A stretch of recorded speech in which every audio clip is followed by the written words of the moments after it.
Okay, so the most successful partnership in the world, the one everyone thought was rock solid, it's on the brink of a total collapse.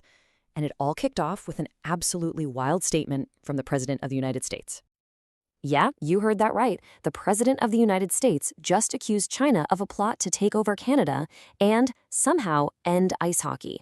But this is way more than just some bizarre political soundbite. This is the opening shot in a really high-stakes trade war. So what's actually going on here? To get why America's having such an extreme reaction, we've got to look at the deal Canada just made with China. From Washington's point of view, it was a huge betrayal. But what was actually in the deal? So the US is basically framing this as Canada just opening the floodgates to China. But the reality is a lot more specific. Prime Minister Carney was really clear that this was not a full free trade agreement, because that would violate the rules of the USMCA, the rule book for North American trade. Instead, he signed what his government is calling a narrow deal. And it was a classic quid pro quo. Canada slashed its 100% tariff on Chinese electric vehicles all the way down to just 6.1% for a limited number of cars.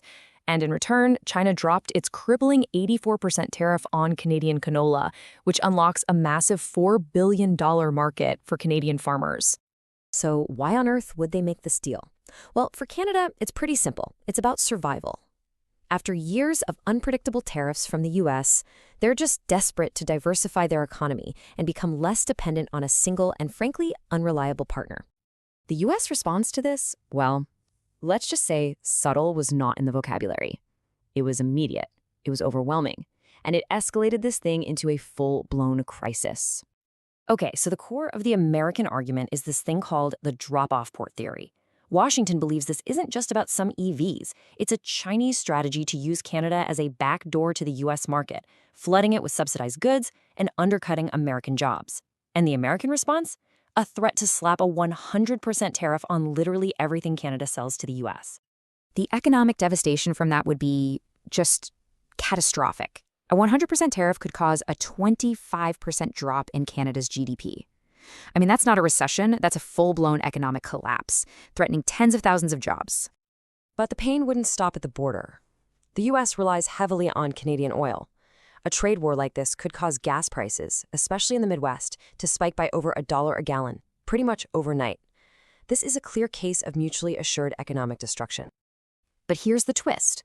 Washington's threat isn't just about punishing Canada.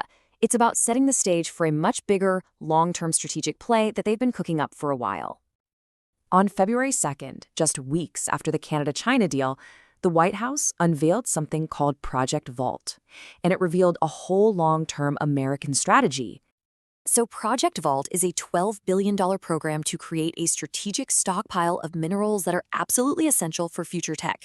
We're talking lithium for batteries, rare earths for electronics. The goal is to break America's reliance on Chinese supply chains, giving the US massive leverage over the global tech economy for decades to come. And here's the real power play. Project Vault creates a two-tiered market. If you align with the US, you get access. If you don't, you're shut out. This puts Canadian mining companies in an impossible position. You either align with the US or risk being left completely behind. So, what do they choose? So this brings us to the final standoff. Two allies deeply intertwined, now locked in a battle of economic wills with a clock that is ticking down. And it's ticking down fast. Just look at how quickly this has spiraled. In January, Canada signs its deal with China. Just days later, the US threatens a 100% tariff. Then in February, the US launches Project Vault. And it's all building to a critical deadline in July 2026, the review of the USMCA, the rulebook for all of North American trade. We're at a crossroads. The US has threatened economic war to force its allies to align. Canada is trying to carve out its own independent path. And this leaves us with one fundamental question.